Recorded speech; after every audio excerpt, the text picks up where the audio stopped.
السلام علیکم ورحمۃ اللہ۔ شہربین ٹائمز نیوز میں آپ کا خیر مقدم۔ دن بھر کی اہم خبروں کے ساتھ میں ہوں شیخ امتیاز۔ وزیر اعظم نریندر مودی نے اس بات کا اعادہ کرتے ہوئے کہا کہ ریاست جموں و کشمیر میں جنگجوؤں اور علیحدگی پسندوں کے ساتھ سختی سے نمٹا جائے گا، جبکہ عام شہریوں کے لیے ہیلنگ ٹچ کی پالیسی جاری رکھی جائے گی۔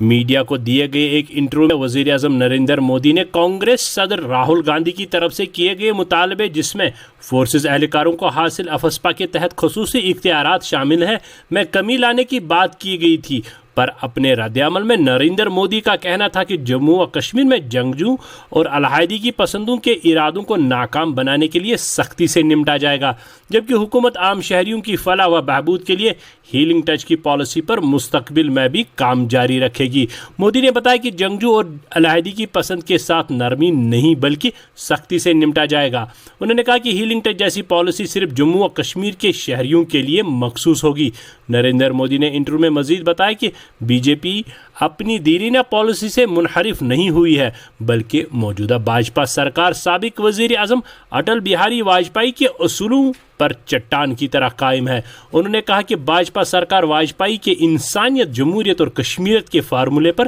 برابر قائم ہے اور اس سے پیچھے ہٹنے کا سوال ہی پیدا نہیں ہوتا۔ بھاجپا سرکار اور بھارت جموں و کشمیر، لداخ کے عام شہریوں کو مزید ہیلنگ ٹچ دینے کو تیار ہے، تاہم جہاں تک جنگجو اور علیحدگی پسندوں کا تعلق ہے ان کے ساتھ سختی سے نمٹا جائے گا۔ ہمیں اس بات کا واضح طور پر احاطہ کر لینا ہوگا کہ ہیلنگ ٹچ صرف عام شہریوں کے لیے ہے، جبکہ جنگجو کے ساتھ سختی سے نمٹا جائے گا۔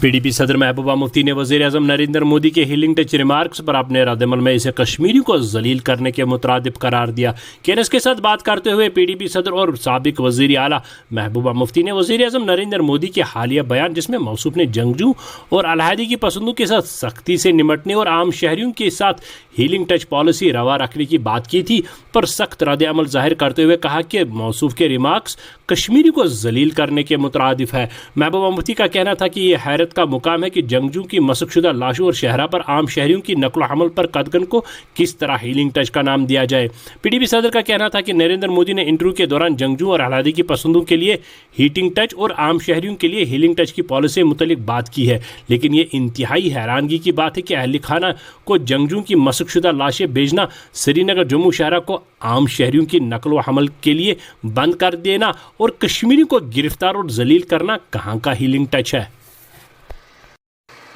لبریشن فرنٹ کے چیئرمین محمد یاسین ملک کے افراد خانہ نے اپنے گھر میں ایک پریس کانفرنس بلائی ہے، جس میں انہوں نے بتایا کہ محمد یاسین ملک دلی کے تہاڑ جیل میں بھوک ہڑتال کے دوران سخت علیل ہوئے، جہاں سے انہیں اسپتال منتقل کیا گیا ہے۔ پریس کانفرنس میں شامل ملک کی ہمشیرہ نے بتایا کہ انہیں وکیل نے فون کر کے اس بات کی اطلاع دی ہے۔ ادھر سری نگر کے مائسما علاقے میں واقعے کے حوالے سے خبر پھیلنے کے ساتھ ہی مکمل ہڑتال ہوئی، جس دوران دکانیں آنن فانن بند ہوئی اور سڑکوں سے ٹرانسپورٹ بھی غائب ہوا۔ میر وائز عمر فاروق نے ملک کے علیل ہونے پر سخت پریشانی کا اظہار کیا ہے۔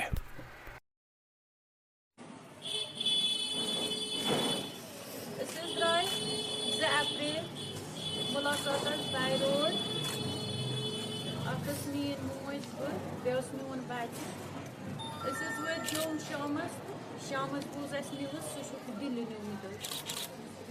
ام پتہ آئس تریم دہس واپس ملاقات رست تمہ پہ ونیک تام وکیل ست کنٹیکٹ کہ تمہ پہ وکیلس کران فون، راجا تمبیر وکیل، تمس ونان مطلب تمس میل تو تتہ تمس تس دان میلنے کہین، آز تام دیتک ملاقات تتہ کنسی آز اس تمس وکیلس ملاقات، تمس اونمت کورٹ پرمشن کہ آج تم مجبور تمس ون خاطر گمت کہ سہ مطلب بیمار، سہ بھوک ہڑتالس ووت تمس شرہمہ پہ تو تاکہ ونیک تام سہ ہسپتالس مگر یمو کور ونیک تام سہ مطلب یہ وونکھے نہ کہ سہ ہسپتال یا سہ سیریس کہ ونکس گئی مجبور ون خاطر کہ سہ سیریس اور سہ بھوک ہڑتالس مطلب شرہمہ پہ 10 دہ گمت تمس 12 دہ بھوک ہڑتال، دوا تہ سہ رٹان کہین۔